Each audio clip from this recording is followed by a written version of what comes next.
Hi, and welcome to The Working Songwriter, the show where today's best songwriters come to talk shop. I'm your host, Joe Pug. Each episode here, we host a distinguished guest, and we ask them to go deep on their inspiration, on their process, on the general ups and downs of making a life in music. So, whether you're a grizzled veteran selling Korean-made Parker flies at the local guitar center, or else a scrappy upstart, purchasing your first rat distortion pedal off of Craigslist, this is your show. Because ultimately, it is what every writer seeks most, an ironclad excuse to put off actually writing.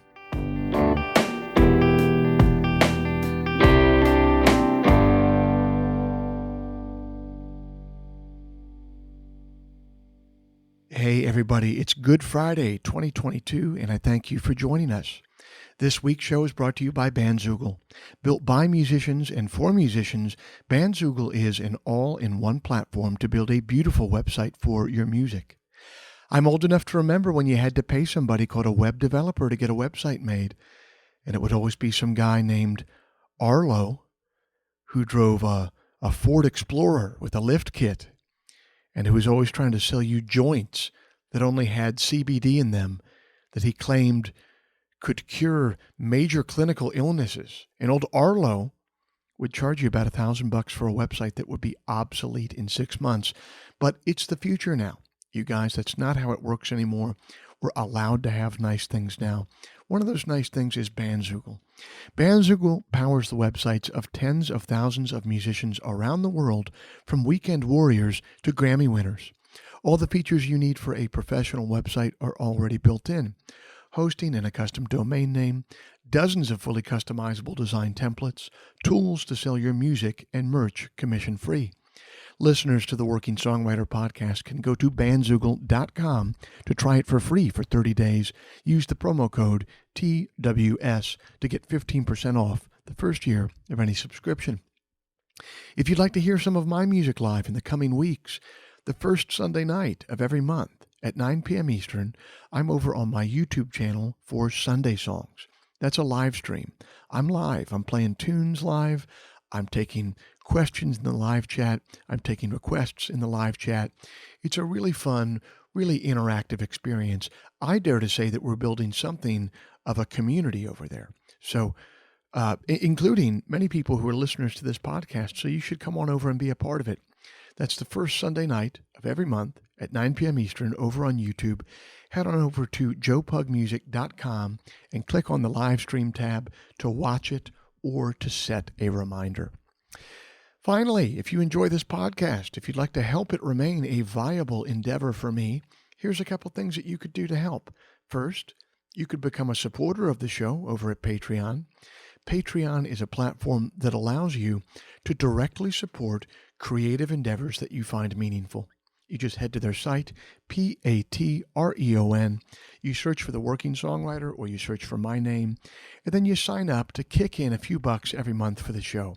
Think of it as a voluntary subscription, a subscription that you certainly don't have to pay for, but that you choose to pay for because you dig the show and because you won't miss a few bucks at the end of the month. If just 1% of our listenership would kick in the price of a cup of coffee every month, it would make an immense difference. So thank you to everybody who has taken the time and money to go over and contribute in that way. And if you can't contribute in that way, it's totally understandable. You can still help out the show in a couple ways that are free. First, you could leave us a rating in the iTunes store, or second, you could simply tell a friend about the show. Spread the word about the show. The simple math on those two things is that they will help me much more than they will be a pain in the ass for you. Okay, I'll end all the harassment there. It was a pleasure to get to talk to Chuck, and I really hope that you enjoy our conversation.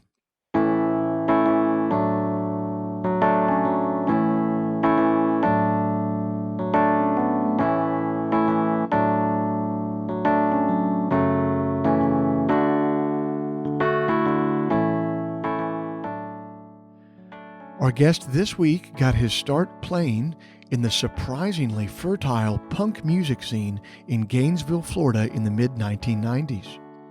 Chuck Ragan has carved a musical path for himself over the last few decades as a member of the cult favorite band Hot Water Music, along with his own internationally beloved solo project. He's toured with Flogging Molly, Coheed and Cambria, The Gaslight Anthem, and Social Distortion. He also spearheaded the Revival Tour, a songwriter in the round show that featured a who's who of hardcore musicians who have a roots music and lyrical bent. Over the years, the Revival Tour has featured Frank Turner, Brian Fallon, Dave Haas, and many others. He's recorded for No Idea and Side One Dummy Records. Hot Water Music has a new album that's been getting a lot of love from the press. Stereo Gum called it deeply satisfying. People magazine has praised them for songwriting that's never shied away from getting too personal or political. And Brooklyn Vegan says of this latest effort that Hot Water Music sound as fired up and inspired on this album as they did 20 years ago. I got a chance to catch up with Chuck on the phone a couple weeks ago to hear about his musical journey so far.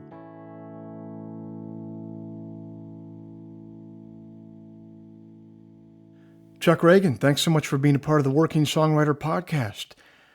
It sounds like growing up in Florida, you didn't have to look too far for your initial musical influences. I've read your mom was actually a gospel singer. What did music look like in your household growing up?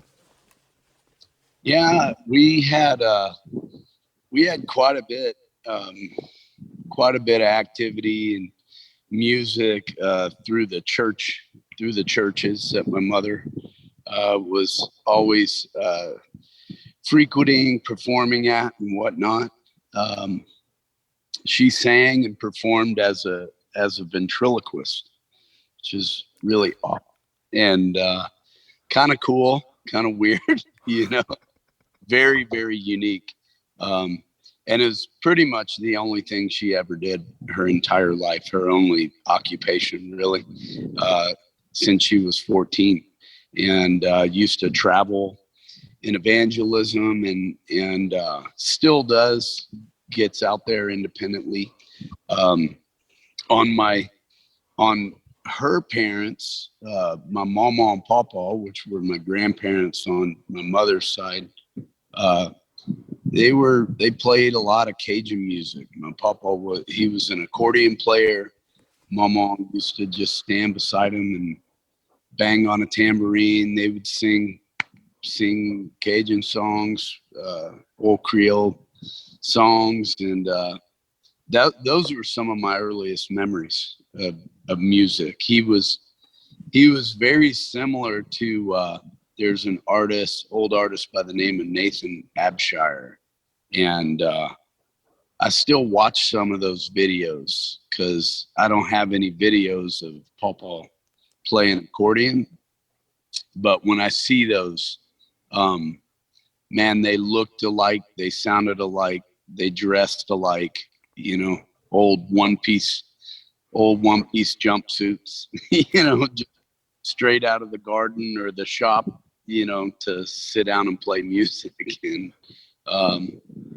yeah, it feels good kind of revisiting that stuff. Was it something that you had reverence for at the time, that you appreciated at the time, or was it something because you were a kid, it was lame because it was what was, grandma and grandpa were doing and what your mom were doing? Yeah, no, as a kid, I mean, we absolutely loved all of it. And, but at the same time, like early on, I guess, let's see, before I found skateboarding, I found, BMX and freestyling. Bikes were a big deal in our neighborhood, and we skated a little bit, but mostly just dragging each other behind our bikes, with tow ropes and but my point is when I found kind of a group of guys who were into bikes, freestyling, racing, that was the first time I heard some alternative music, I guess you could say. After that, after that, I found skateboarding, and that just catapulted me into a whole nother world. And that probably was the time where I started, where what you're referring to, where that music, and I mean, we always loved the Cajun music. We always loved the bluegrass stuff. We always loved all that. But, all of a sudden, I was rebelling pretty hard against the church, the state, school, you name it, any authority really. And just listen to the music that spoke to me, What do you think the chicken or the egg was there? Do you think you had a personality and a character that was going to always rebel against those kind of things? Or do you think it was that kind of music that awakened a consciousness in you that just wasn't there before? Probably both. I mean, I come from it seems like most of my family have all been pretty hard-headed in terms of being independent, trying to be self-sufficient, and more or less kind of doing what they want to do, and I mean, I think the music definitely encouraged a lot of that, and definitely got me fired up, to explore my own thoughts and expressions, and kind of follow my heart instead of listening to the norm or standing in line, but as I get older and, dealing with my mom and my parents, my brother, looking back at, my mama and papa, and, we're pretty stubborn. Yeah. When did music go from something that you were kind of like a passive listener to, being handed maybe a tape at the, wherever you guys were skating and listening to it? When did it become something that you were going to participate in yourself and start creating yourself? Yeah, great question. I mean, it was around the time I had to have been about, 12, 13 years old. I had buddies who used to make mixtapes, skate buddies. And honestly, back then, they'd just hand me a blank tape. And, sometimes it was one band on an entire side and different band on the other side, or multiple band, they would make, you remember how, I don't know how old you are, but where we used to make mixtapes where you could play one side and record on another one. Oh, that's right. And so they used to hand me these tapes, and a lot of these bands that I heard for the first time, there was nobody around to say, hey, that's Bad Brains. And what that song right there, that's GBH, or, this is Minor Threat. You know what I mean? There was just all this stuff on this mixtape, and, or multiple mixtapes. And I would listen to it, my mom would find it, she'd throw it away. This was a very common thing in our household, where my mom loved to just destroy anything,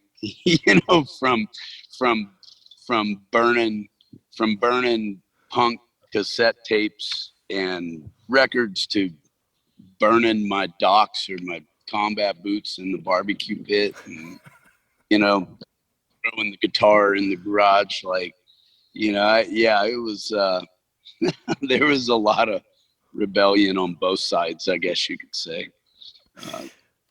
But I would listen to these tapes, and sometimes it would be months or even years later where somebody would play something, and I'm, oh, I know this.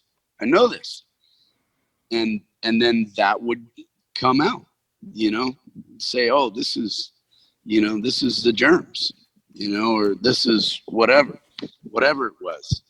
And, it was just that I had all this music that was being traded or given away and like, you know, borrowed or whatnot. And the majority of it, I didn't even know what it was. You know, it's funny, you referenced there two different musical scenes, like the DC hardcore scene that was known for taking punk and kind of infusing it with a social consciousness. You mentioned the Germs out in LA. There was a punk scene out there that really kind of incorporated some more country elements sometimes. New York's punk scene, very well known, kind of incorporated some new wave elements. There's a scene that I think, the more that I kind of dig into this stuff and talk to more songwriters, there was a scene in like the 90s and going into the early 2000s in Florida of punk music and hardcore music. Some of it would eventually become emo. But you were a part of that. You were a very strong part of that. When you were there, I believe it was based in Gainesville. When you were there getting started with Hot Water Music, did it feel like you were a part of something like that? Or did it just feel like you were, you know, playing some tunes and this is what people do? They make a band and play around some clubs and there's other bands there. Yeah. I mean, it totally it felt like it was that we were a part of something and it still does, you know, I mean, but when I say that, I don't say it in the sense that we were a huge piece of the puzzle. We were just a piece of the puzzle.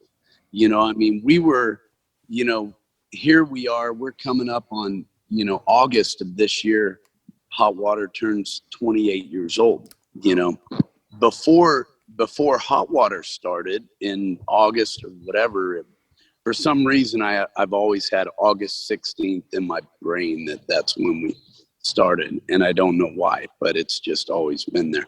But before that, we all played in bands together, and George and Jason played together longer than any of us. So those guys have been playing together for, I mean, over 30 years now, have to be. You know, when I look back on it, I'm realizing, you know, how special and how unique that is. You know, not a lot of bands make it that long. And, you know, we've had our times, we've had our ups and downs, and we've broken up, we've went on hiatus. You know, there's times where we've hated each other, times, you know, that we've loved each other. You know, in the end, you know, we've always felt like we're family. And in that, I feel like we're some of the lucky ones that were able to see the world, you know, travel abroad for the first time as young men, like playing music, which was just mind blowing. You know, I remember for the first time hearing, you know, some of our friends' bands like who had traveled overseas, and that just, it was hard to even fathom it at the time, you know, like, wow, you did that. If you did that, that means we could do that. How do you do that? Well, first you got to go get a passport. It's like, okay, let's figure this out. And so next thing we know, we're traveling abroad for the first time, which, you know, if anyone has done that at a young age, and when I say young age, I'm talking, you know, from 18 years old to early or even younger, but, you know, in your early, you know, late teens, early 20s, you come back to where you live with a completely different perspective. You know, some things make way more sense than they ever did before. And some things that made sense before all of a sudden make absolutely no sense at all. What began to make no sense at all to you? Oh, just how people treat each other and you know, the congestion, you know, the lack of gardens, you know, I don't know. I mean, I could sit here and if we really got into that conversation, I mean, I could come up with thousands of things. My point is when you travel abroad and, you know, really get out of the norm or get out of like the element that, you know, especially how you were raised, where you were raised, and, you know, what has made sense to you your entire life, and you get out into the world, it just really opens your mind, opens your heart. Like, I mean, you know, and maybe it's just the community, the scene that we were traveling in, which is kind of bringing me back to your question.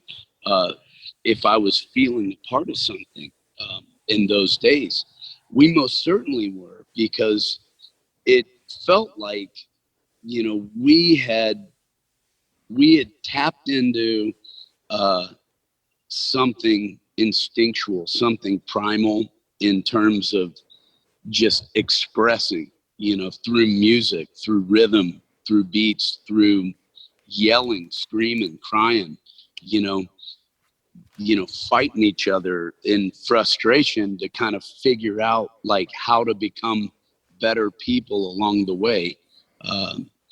And, you know, in those days, it felt like we were just a piece of this puzzle, which was, you know, in the end, it was just our music community. It was, you know, for lack of a better term, the punk scene, you know, even though we were connected with a lot of people that had nothing to do with punk rock. You know, it was more just the ethic of, you know, being true, being honest with each other, you know, playing music, using music more as a therapy, using music more as a vehicle to become better people. What did the songwriting and composition process look like at that time? And how do you think that contributed to your ability to tap into what you're talking about here, which is like this kind of primal, intuitive energy that you guys struck upon? Like, how did the actual process, how do you think you ended up mining that vein, basically? Yeah, great question. I mean, I think it was, for one, it was very communal. It was very, we all lived close together. So if we didn't live in the same house, we were really close together. Either we were writing, rehearsing, playing music in our homes, or we had a little warehouse space, you know, where we would spend just countless hours. And back then, I noticed that the majority of the songs never really happened in the way that, you know, where either I or Chris, all four of us wrote. All of us, everybody wrote. You know, George is one of the better non-guitar players that you've ever. Like, everybody wrote something and contributed something all the time. And I noticed that, you know, back in those days, it was rare that somebody would bring a finished song to the group. You know, it was always a part, or, you know, more often than not, it was the fact that all of us would just get into the space and we would start moving and start playing.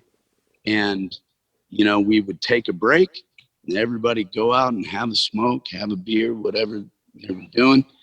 And somebody would walk in and just start playing something. Somebody else would come in and join into that. Somebody else would come in and join into that.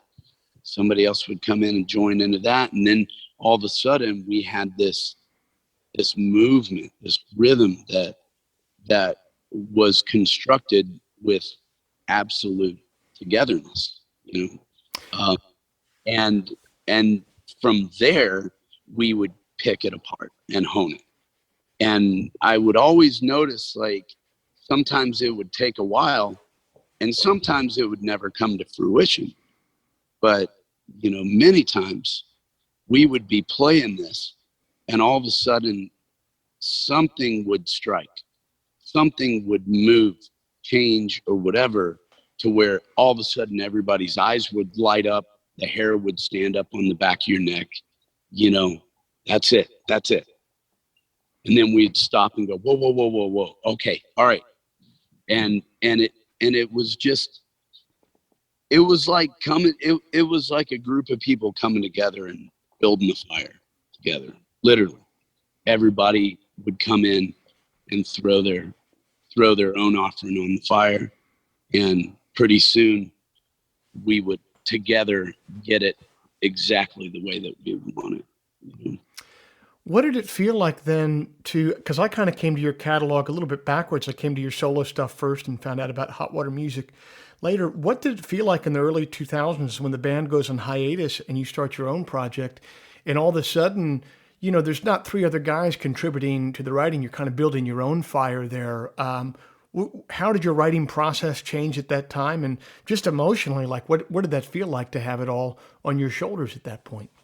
Yeah. I mean, to be honest, when that was happening, it wasn't, I mean, I was playing acoustic. I started playing music by myself. All of us, really, most of us did.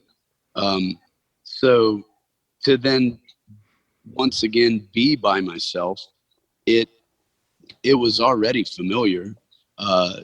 Even through Hot Water Music, I played acoustic, I played solo.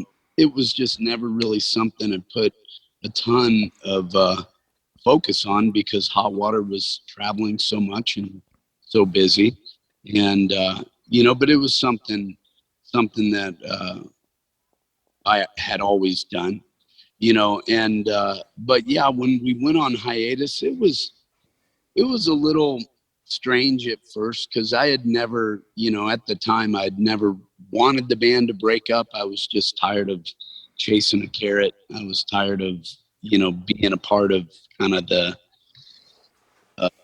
game, so to speak. I was starting to feel like I really wanted to put some roots down. I was sick of, being in moving vehicles. I just wanted to settle. I never wanted to stop playing music, and I definitely never wanted to stop writing music. I just didn't want to spend, 280 days in a van, and so, when that happened, there was a while where I wasn't playing at all.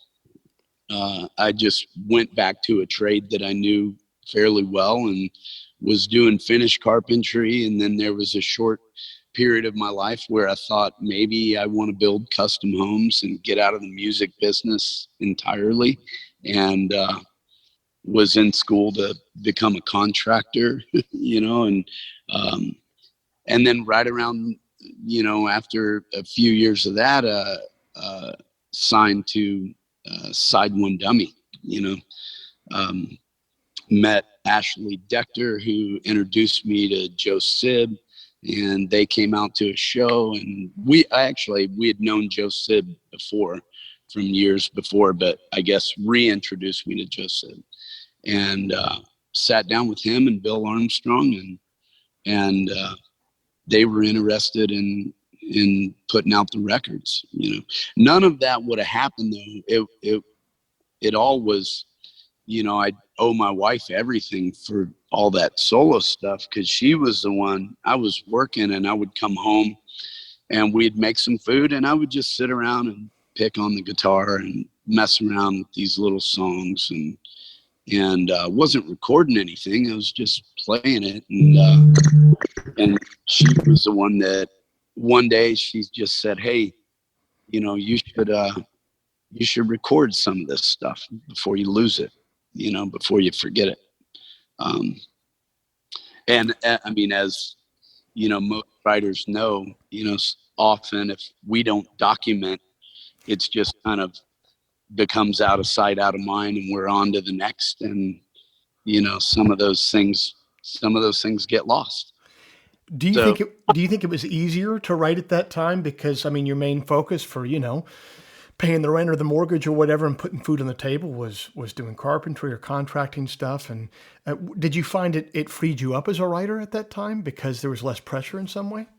Yeah, for sure. And I didn't have anyone else to run anything by, so I felt pretty prolific, I guess. Like there was there was a lot of stuff that was going down, even if it was songs that didn't get finished. Um, once I kind of got in motion and actually started recording stuff, I still have a ton of material that, that I still need to weed through, from between 2004 and 2010 or 11, whatever. There's just a pile of stuff. But yeah, I think, the pros and cons of writing with a group opposed to, writing solo. What's cool about writing solo is, it's liberating. It's free. The only con to that is you don't have that support group around you, to tell you, hey, you've been in that rabbit hole a little bit too long, or, why don't we just put this on the back burner for 6 months, or, even better, like, that is really, really bad. I don't know what you're thinking, and then vice versa, like with the group, you know what I mean? The pros is having that group where everybody kind of polices each other's ideas. And if there's good communication and there's good flow, and, everybody's has the right, mental attitude, and are in it together, it can be a really positive thing. Things can move quickly. Everybody's on the same page. You can build a house really quickly doing that. But at the same time, the con of that is there may be certain things that, one person out of the group is pretty attached to that not everyone else, gets into. And, so there are sacrifices, that you have to make. So, and I can't tell you that I like one better than the other, to be honest. I really can't.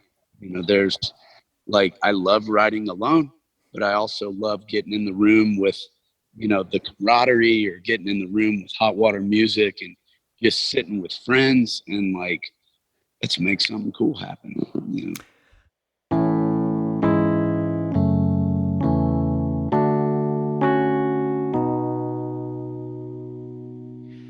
Getting better at your instrument is an essential part of being a songwriter.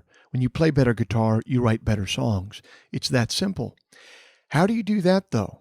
Sure, you could get lessons from the neighbor who majored in polyrhythms at Yale, but that will cost you dearly. Or else you could pull up YouTube and pay nothing at all, but then you'll end up sifting through videos of nerds unironically weeping as they play the riff to Church Street Blues through a Fishman practice amp.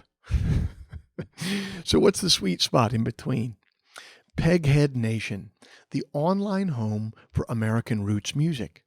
They feature curated video workshops with world-class instructors on guitar, mandolin, banjo, fiddle, upright bass, dobro, and ukulele. They have levels of instruction that meet the needs of both scrappy upstarts and grizzled veterans, and most importantly, all of it comes in at a low monthly subscription that actual strapped-for-cash songwriters can easily afford. To start taking classes yourself, head on over to pegheadnation.com and check out their 50 available courses. Enter the promo code TWS, the initials of our show, TWS, to get your first month free. You can also send a gift subscription to the songwriter in your life, or else the player in your band who needs a not-so-subtle hint about their playing prowess.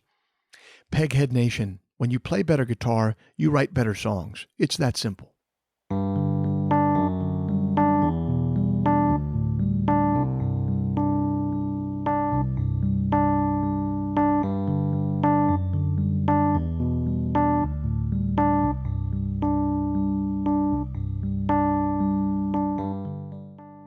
The the scene that Chuck was a part of in Florida in the 1990s was as unlikely as it was groundbreaking. Often, musical and artistic movements spring forth from places most unexpected. And there's a wonderful poem by Sandra M. Gilbert that speaks to that kind of magic in ordinary places. In fact, this particular poem even takes place in Chuck's home state. It's entitled The Magi in Florida. November. The sun is tethered in its southern arc, and this, you say, is the season when the Magi come, the ones who are the ministers of middle age, late year, the ones with gifts more strange than myrrh, more absolute than frankincense. We lie on the beach at the out-of-date resort, cradled in damp sand, oiled and waiting. Flashes of heat, then clots of cloud stripe the toppling waves. Are the wise travelers gathering now in the west, in the swamps of the Everglades, on slippery banks where marsh hens brood? Are they cramming some words for us into their heavy sacks? You begin to say, while we still can, while we're young enough. But as the sun dips into the tropics, trailing a halo of scarlet impossibles, we feel the three old ones draw nearer. They ride on the backs of cryptic beasts. They follow a star we can't quite see. In a grave caravan, out of the tall swordgrass, toward the brief, hard strip of land where both of us are stranded, wandering without angels, without manger, without family.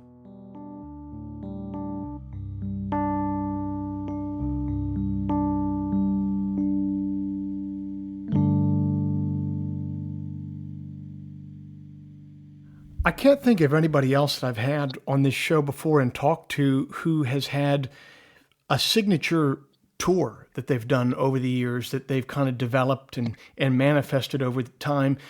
You are very well known for the revival tours that you put together. Could you talk to me about the genesis of those and actually how you put the rubber to the road to get them done? Because you had to bring together a lot of artists. And the thing with a lot of artists is they all got their own shit going on. They got their own album releases. They got their bands they got to take care of. There's just a lot of stuff, home fires burning, that keeps stuff from like that from happening. How did you conceive of the idea? And then more importantly, how did you actually manifest it into reality? Sure. I think, the idea came from just a wild combination from obviously like the revivals that I grew up around, the like literal, gospel, tent revivals that my mom used to perform at. That was always around.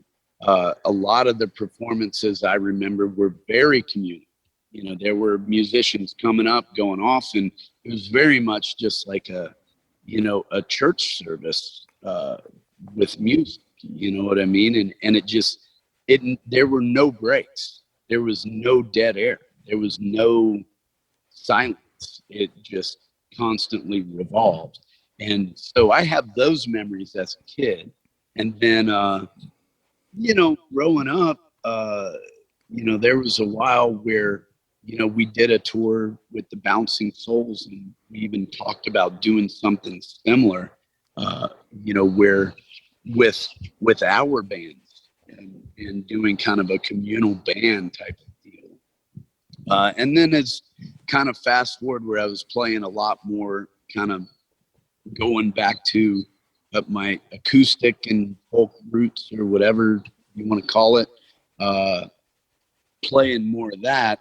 It just seemed like the right thing to do. My wife and I put it together and worked on it pretty hard for 8 years. And we had different booking agents, we had different managers, we had different people in the mix.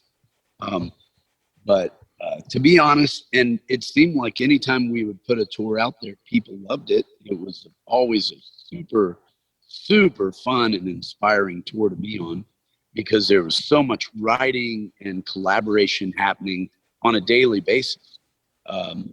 Here you'd have, up to 12 different musicians together in the day, constantly backstage or in little nooks and crannies, working on songs together, writing songs together, working on harmonies. It was quite a production. But I think, I don't think our teams, that we had on ever really saw like the big picture. It seemed like everybody we had who helped us out with that tour, they wanted to look at it as like Chuck Ragan's revival tour, right? And that was the last thing in the world I wanted. In the beginning, I wanted to do one. I wanted to do the first tour, and then I wanted to coordinate it with my wife and find different songwriters and singers and players and put it together and send it on the road. And for some reason, nobody could get their head around the tour happening without me on it. And while at the same time, I was the one going, no, but that's the whole point. It's a constantly revolving door. Like, I'll be on it again, maybe 2 years from now or 3 years. Mm-hmm. Something's called. I missed you there. Sorry about that. No, you're good. You're good. So how did you, it's interesting. What do you think it is about yourself that people couldn't see it without you on it? I mean, besides musically, everyone would want you on it, but there has to be some kind of centrifugal force to you there that people say, hey, we're not going to hold together unless Chuck is out here to do this. I can only imagine it's because I'm just so damn handsome. Well, cosign, my friend. Cosign, looking at you on this Zoom call. I have to avert my eyes to avoid the trance. So, I've always been really intrigued by other songwriters and artists who really committed to living a life outside of the writing room and outside of the studio, outside of being on the road. And you not only have a family life, but you have this whole other passion for fishing and guiding and being sort of an ambassador for the outdoors in America. Can you talk a little bit about that passion of yours and how it might dovetail in some ways with your creative life? Sure. Yeah. I mean, I've always been inspired in the outdoors. I've always had a strong connection with it since, my brother and I were kids. And, I always will. And I hope to pass this on to my son. And it's a huge reason, actually, why I got into guiding in the first place. One of my dear friends, Hogan Brown, who is part of an organization called Cast Hope, who was there at Cast Hope since the beginning, along with Ryan Johnson. But Hogan invited me into Cast Hope to guide and take these kids and their mentors out on these fishing trips. And honestly, it came at a time where I was wondering what plan B was going to be. My wife and I were talking about having kids down the road. I didn't want to just be gone all year long. I didn't want to have a kid and have that kid grow up just really not knowing me or not comfortable around me. And I kind of debated, like, should I go back to the trade? Should I go back to, should I try something else in the music industry where, we actually make some money? Let me know if you find that part of it. I will. I know a couple of positions that make a lot more than probably I do. Um, yeah. Uh, anyhow, I was trying to figure out like what was next, really. And which was weird because here I was kind of in the middle of my life trying to figure out how to switch careers, and, it's always been where I would come home from these tours, especially living, where we live and where we live. I would come home from these tours and I'd just be on the water out in my boat, or taking friends fishing. I would constantly be just out there.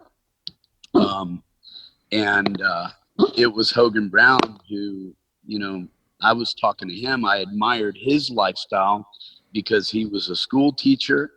He was a family man. He has two beautiful boys, beautiful wife. And I just loved his demeanor. I loved kind of how he rolled. And he's been a guide for 25 plus years. And he's a school teacher, and he balances these two lives and still, spends a lot of time with his family. And so I was kind of going, man, that's something else. And he was the one that brought it up. He's like, why don't you just guide? He's like, you have the boats, you have the gear, you're already out there more than most of us anyway. When you're home, he's like, it would just be a little bit of a switch to kind of figure out how to do it, as a business. And, he just said, tell you what, you should actually look into Cast Hope. And I looked into the organization, absolutely fell in love with it. And immediately the guiding, like the money aspect of it, the whole career change, none of that made sense. It was the mission of Cast Hope that just absolutely immediately rang clear to me right away, where I realized, man, it's probably the most important thing I could be doing, period, over anything. And in short, Cast Hope is there. Our mission is to help light a spark, inspire youth of today, inspire these young kids to help them get connected with Mother Nature and with the outdoors. Because the concept is very simple. All of us who do this, whether you're a guide or you like to hike or you like to, bird watch, you name it, whatever, someone at some point in your life showed you that. They shared that with you, whether it was a parent, a grandparent, brother, sister. You saw something in Mother Nature that just blew your mind. I know it. That's how it was for me. And so we got connected with it at an early age. And then as we grew, we became more and more connected with it, more and more fond of it, and more in love with animals and seasons and water and cycles and tides and whatnot. And then eventually we're at a point where we're mature enough to see the negative things that are happening to all these beautiful places. Since we're connected with it, now we have a reason to fight for it and to protect it. And so Cast Hope is there to just help light a spark in future stewards of our waterways and give these kids a reason to care about Mother Nature, care about our surroundings, the quality of water, and all these species that depend on it. And I feel like if that doesn't happen, if it's not there, especially in the way our society is nowadays, it just becomes out of sight, out of mind. And that doesn't feel like it would be a good thing. Where do you think, what led you on that whole quest? You said, I think that this is the most important thing that I could do right now. And I think, in my opinion, that the question of what is the most important thing that I could do right now is not always or even often the question that people are asking. That's myself included. A lot of times is, what's most lucrative, what's easiest, what's fastest. Not always, but a lot of the time. What do you think it is about yourself or your history or the way you grew up or the experiences that you've had in life that have led you to more often than not ask the question, what is most important, rather than one of those other questions? It's a good question. I mean, nowadays it would have to be my boy, my son. Wanting to provide the best life for him possible. Wanting to leave a place, as healthy as possible for him, and wanting, all people on this planet, to have an outlook to leave this place better than we found it for the kids that are following us. Talk to me real quick as we close here about, you guys just had a new record come out last week, so congratulations on that. How did this new record, did it look different, like writing-wise, than ones that you've done in the past? Like, what did the creative process look like for this most recent one? It was 100% different. We basically wrote a record during a pandemic, and, all of us we're pretty spread out. Jason, George, and Chris Wallard all live in Florida, along with Ryan Williams, who engineered it. That was a huge plus. I don't know if it would happen if it wasn't like this right here, with those four gentlemen in the same neighborhood.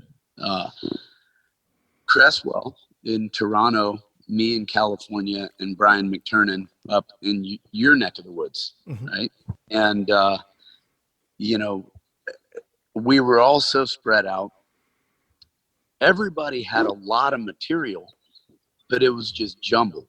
Nothing was really finished. So it took a lot of, Dropbox folders and Zoom calls and, a type of writing that none of us had really done that much of before. We did a little bit during, Light It Up and Shake Up the Shadows. Of course, this is kind of the way it's become since we're all so spread out. And unfortunately, it's just kind of the way it is. We don't, back in the old days, like we were talking earlier, when we all lived in the same area, if not the same house, we'd wake up next to each other and, hey, check this out, and then walk into the space and make it happen together. Well, nowadays, there's stuff that we're working on that, maybe it was an idea that came up a handful of years ago. It was difficult, I think, for everyone in that aspect, is that we weren't in the same spaces together. It was pretty difficult for me. I was moving at the same time. I was remodeling this house that we had moved into, and also remodeling, packing, getting ready to sell another house. And all of that was happening, while at the same time our son wasn't in school. So he was around often, which if anyone else has a, 5-6-year-old, 7-year-old, you understand it's a busy time. My wife handled most of that work while I was working on the houses and all this stuff, but it was extremely difficult to sit down and focus and, go, okay, this is all that I'm doing.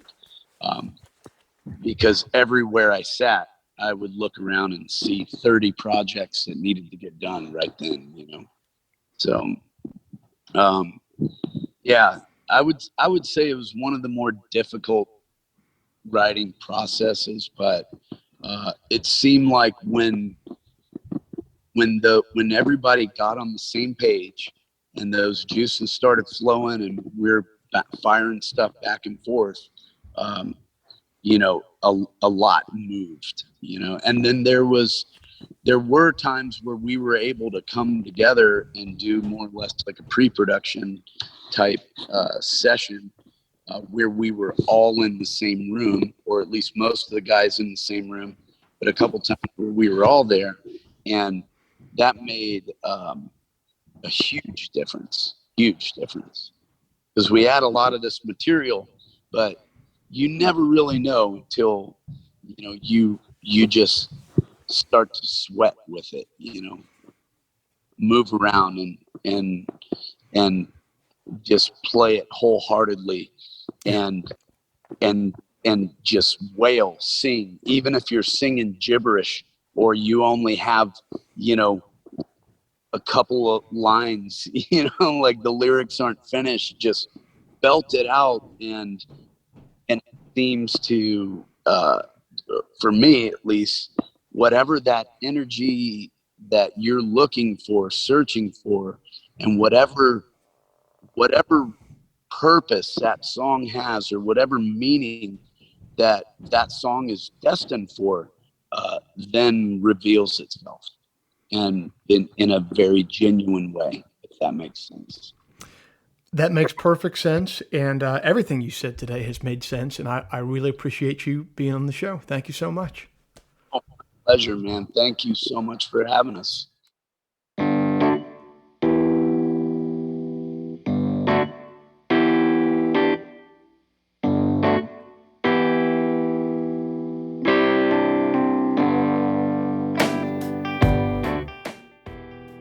This week's show is brought to you by Bandzoogle. Built by musicians and for musicians, Bandzoogle is an all-in-one platform to build a beautiful website for your music. Use promo code TWS, the initials of our podcast, TWS, to get 15% off the first year of any subscription.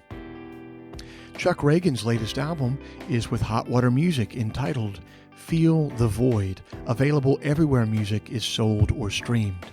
If before we meet again you sit down to write, please remember, an expensive drug habit is not a song, a compelling Instagram account is not a song, and most importantly, reverb is not a song. So let all that take care of itself, and for you, just keep your eye on the song.